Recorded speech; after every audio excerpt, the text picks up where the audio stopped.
Hello বন্ধুরা, কেমন আছো? আশা করি ভালো আছো। আবারও নিয়ে চলে এলাম নতুন ভিডিও।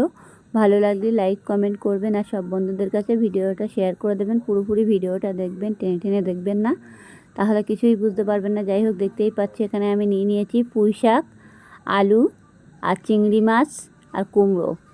এই দিয়ে সবজি রান্না হবে। কিভাবে হবে পুরোপুরি ভিডিওটা দেখবেন, টেনে টেনে দেখবেন না, তাহলে কিছুই বুঝতে পারবেন না। যাই হোক, এখানে আমি এই চিংড়ি মাছগুলো এখন ভালো করে বেছে নেব আর পুঁই শাকগুলো ভালো করে কেটে নিতে হবে। অলরেডি পুঁই শাকের পাতাগুলো তো একটাও ফেলা যাবে না। এই সবজি দিয়ে চিংড়ি মাছ রান্না করলে পরে খেতে খুবই স্বাদ হয় অবশ্য। আর এমনিতে আজকে নিয়ে এসেছি, দেখতেই পাচ্ছ কুমড়োটা কত সুন্দর। আর এমনি এখন কুমড়োর দাম প্রচুর। যাই হোক, আর পুঁই শাকগুলোও নিয়ে এসেছি, জালি জালি পুঁই শাক, আর পাতাগুলোও খুব সুন্দর জালি জালি পাতা। আর আমি বড় বড় চিংড়ি মাছ নিয়ে এসেছি। অবশ্যই ভেবেছিলাম ছোটো ছোটো চিংড়ি মাছ দেবো, ছোটো চিংড়ি মাছ দিলে বেশি স্বাদ হয়, কিন্তু যাই হোক বড় চিংড়ি মাছ পেয়েছি, নিয়ে চলে এসেছি। এবার চিংড়ি মাছগুলো ভালো করে আমি ছাড়িয়ে নেব। এবার ছাড়ানো হয়ে গেছে অলরেডি। চিংড়ি মাছের যে শিরাটা সেটা কালো, ওটা ফেলে দিতে হবে। অলরেডি বাছা হয়ে গেছে। আমি এখন কড়াই বসিয়ে দিয়েছি। কড়াইটাকে ভালো করে গরম করে নিতে হবে। অলরেডি কড়াই গরম হয়ে গেছে। আমি এখন তেল দিয়ে দিচ্ছি। চিংড়ি মাছটা যেটি হোক ভেজে নেব, সেই কারণে আমি কড়াইতে তেল দিয়ে দিলাম। তেলটাকে আমি অলরেডি গরম করে নেব ভালো করে। সবসময় কড়াইটা একটু ভালোভাবে গরম করে নেবে, তাহলে অসুবিধা হবে না। যাই হোক, দেখতেই পাচ্ছি আমার তেলটা ফুটে গেছে। এবার তেলটা আমি চারি সাইড কড়ার গায়ে লাগিয়ে দেব। এভাবে লাগিয়ে দিতে হবে, তাহলে মাছগুলো দ্রুত ভাজা হয়ে যাবে আর কড়াইতে লাগার কোনো সম্ভাবনা থাকবে না। যাই হোক, দেখতেই পাচ্ছি আমি লবণ আর হলুদ মাখিয়ে রেখেছিলাম চিংড়ি মাছটাকে, সেটা আমি এখন কড়াইতে দিয়ে দিলাম। দিয়ে এটাকে আমি ভালো করে ভেজে নিচ্ছি। এবার ভালো করে ভেজে নিতে হবে আর এগুলো একটু নাড়তে হবে, দেখবে। আর এমনি বড়ো বড়ো চিংড়ি মাছে কখন জল ছাড়ে না, যদিও চিংড়ি মাছগুলো অনেকটা টাটকাই ছিল। আর চিংড়ি মাছটা একটু লাল লাল করে ভেজে নিতে হবে, নিলে পরে চিংড়ি মাছটা খেতেও স্বাদ হবে। যাই হোক, আমি এক এক করে চিংড়ি মাছগুলো পুরো পাঠিয়ে দিলাম। ছোটো চিংড়ি মাছ হলো কী হয়, তাড়াতাড়ি ভাজা হয়ে যায়। তো বড়ো চিংড়ি মাছে একটু টাইম লাগে, কিন্তু অসুবিধা হয় না। কিন্তু বড়ো চিংড়ি মাছ খেতেও ভালো লাগে। আর এমনি সবজি দিয়ে যে কোনো মাছ, মানে চিংড়ি মাছ যে কোনো সবজিতে চলে।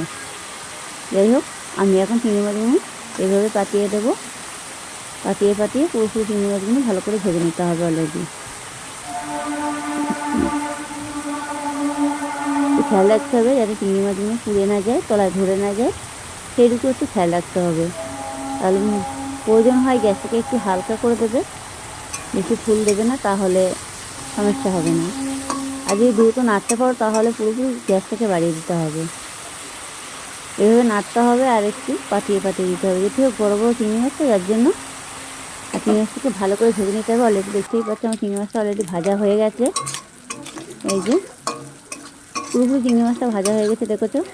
এবার আমি চিংড়ি মাছটা যেটি হোক তুলবো না, এক সাইড করে দেবো। পুরো মিডিল পজিশন করে পুরো সাইড করে নেব। একটু তেল দিয়ে দেবো আর একটু হালকা পরিমাণে। আমি তেলটা দিয়ে দিচ্ছি। তেলটা অলরেডি আর একটু গরম করে নিচ্ছি। গরম করে নিয়ে এখন আমি পাঁচফোড়ন দেবো ওই তেলের ভিতরে। আপনারা চাইলে চিংড়ি মাছটাকে একটা পাত্রে তুলে নিতে পারো, না চাইলেও যদি এরকম মনে করে সাইডে রেখে দেবে সেটাও রেখে দিতে পারো, অসুবিধা নেই। আমি এখন ফোড়ন দিয়ে দিলাম। পাঁচফোড়ন দিয়ে দিতে হবে। আর আমি একটু পেঁয়াজ কুচিয়ে রেখেছিলাম, পেঁয়াজ, একটু রসুন, 2-3 কোয়া, আর লঙ্কাটা আপনারা সেই বুঝে দেবেন, যেমন লঙ্কা খাবেন সেই বুঝে লঙ্কাটা দিয়ে দেবেন। আমাদের এমনিতে লঙ্কা কমই খাওয়া হয়, যার জন্য 3-4টে লঙ্কা দিয়েছি, বেশি দিইনি। দ্বিতীয় ঝাল আমাদের বাড়িতে কেউ খেতে পারে না, সেই কারণে যে যেমন লঙ্কা খাবে তেমনভাবে দেবে। যাই হোক, এটাকে আমি ভালো করে ভেজে নেবো। অলরেডি এটা ভাজা অলরেডি দেখতেই পাচ্ছে হয়ে গেছে। এখন আমি লবণ, হলুদ এগুলো দিয়ে দেবো। এগুলো একটু সাইড করে নিলাম।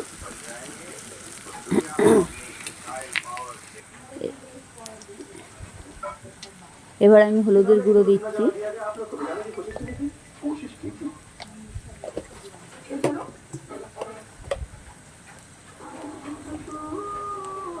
এবার দেবো জিরের গুঁড়ো,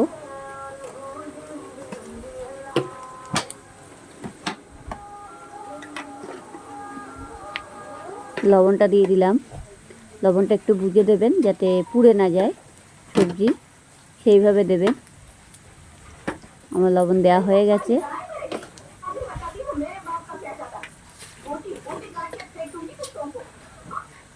হালকা পরিমাণে একটু চিনি দিয়ে দিলাম, যেটি হোক আমার সবজি রান্না হবে, যার জন্য পুঁই শাকের তরকারি কুমড়ো দিয়ে, সেই কারণে এবার এটাকে ভালো করে নাড়তে হবে। গ্যাসটাকে একটু কমিয়ে দিতে হবে। যেটি হোক আমি আর তেল দিইনি, আর তেল দেওয়ার কোনো দরকারই নেই। এটাকে একটু ভেজে নিতে হবে ভালো করে। এমনি কী বলো তো, ঝোলের মধ্যে দেওয়া, সবজিতে দেওয়া থেকে তুমি তেলের ভিতরে দিয়ে সেটা ভেজে নিলে তার সেই টেস্টটাই আলাদা হয়, খেতেও স্বাদ হয়, ভালো লাগে। ঘরে বসে অতি অবশ্যই চেষ্টা করুন, তাহলে বুঝতেই পারবে সবজি কেমন রান্না হয়। এবার আমি সবজিটা কেটে রেখেছিলাম, এইরকম পাত্রে তুলে নিয়েছি, এটা আমি দিয়ে দিচ্ছি, দিয়ে দিলাম। এই সবজিটা দিতে ভালোভাবে নাড়তে হবে, গ্যাসটাকে বাড়িয়ে দিতে হবে। যেটি হোক আমি গ্যাসটা বাড়িয়ে দিয়েছি, এটাকে ভালো করে নাড়তে হবে, নেড়ে হালকাভাবে একটু ঢেকে দিতে হবে।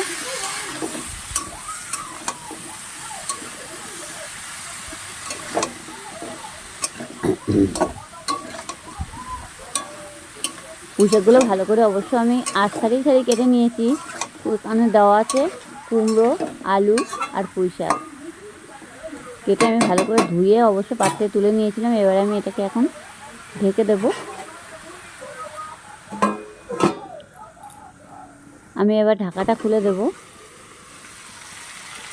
তখন সবজিটা অনেকটা সেজে গেছে, এবার আমি আবার একটু নাড়াচাড়া দিতে হবে, যেই হোক।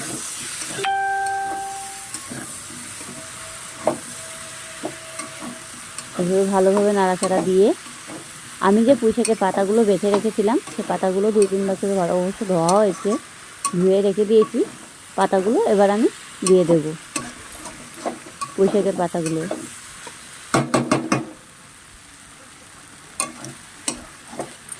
তার আগে আমি সবজিটা ভালো করে নাড়াচাড়া দিয়ে নেব।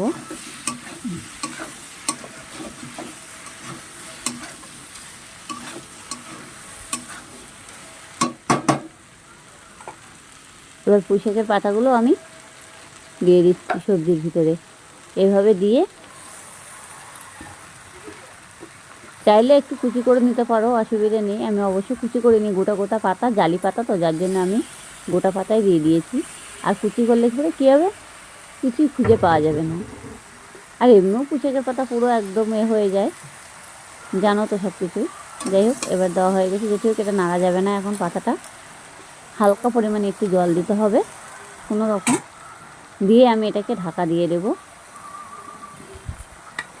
অল্প করে জল দিতে হবে যাতে কড়ার তলাইতে না লেগে যায়। যেটি হোক আমি দিয়ে দিয়েছি, এবার আমি এখন ঢাকা দিয়ে দেবো। চলো কিছুক্ষণ পরে আমি আবারও ফিরে আসছি।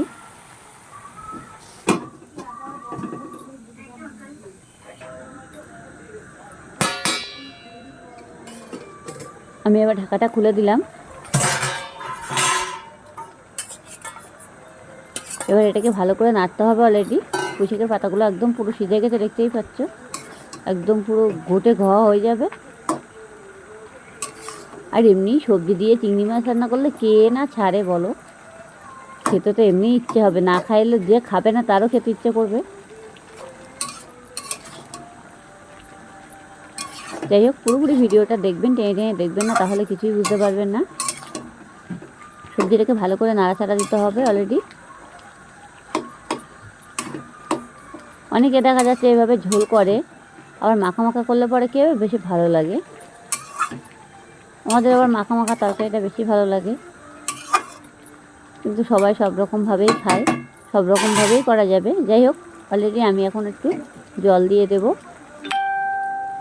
দ্বিতীয় এটার মধ্যে একটু পুঁই শাক আছে, আলু আছে, আলুগুলো সিদ্ধ না হওয়া পর্যন্ত অল্প করে একটু জল দিতে হবে। বেশ এইটুকুই জল দেওয়া হয়ে গেছে, আমি আর জল দেবো না। এখন আমি ঢাকা দিয়ে দেব। চলো আমি আবারও কিছুক্ষণ পরে ফিরে আসছি।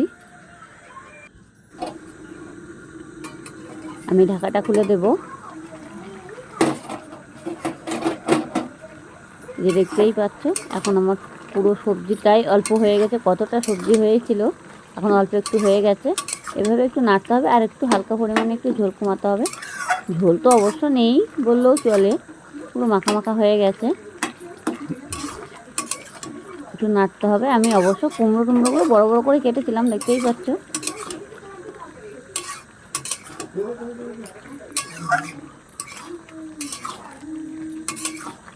এভাবে একটু নেড়ে দিতে হবে। কতগুলো পুঁইশাকের পাতা ছিল, পাতাগুলো দেওয়ার পরে দেখো একদম পুরো মনে হচ্ছে কি কিছুই নেই, একদম পুরো ঘুটে ঘ হয়ে গেছে। যাই হোক, হালকা পরিমাণে আমি আরেকটু জ্বালাবো। আমার অলরেডি তরকারিটা হয়ে গেছে।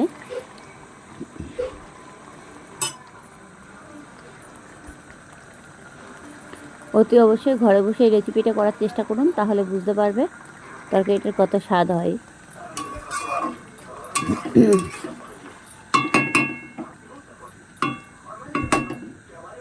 যাই হোক, হয়ে গেছে তরকারিটা আমার। আমি একটা পাত্রের মধ্যে ঢেলে নিচ্ছি। দেখেছ,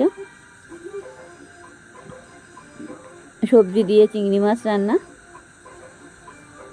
অতি অবশ্যই আপনারা ঘরে বসে রেসিপি করার চেষ্টা করুন, আর ভালো লাগলে লাইক কমেন্ট করতে ভুলবে না, কেমন?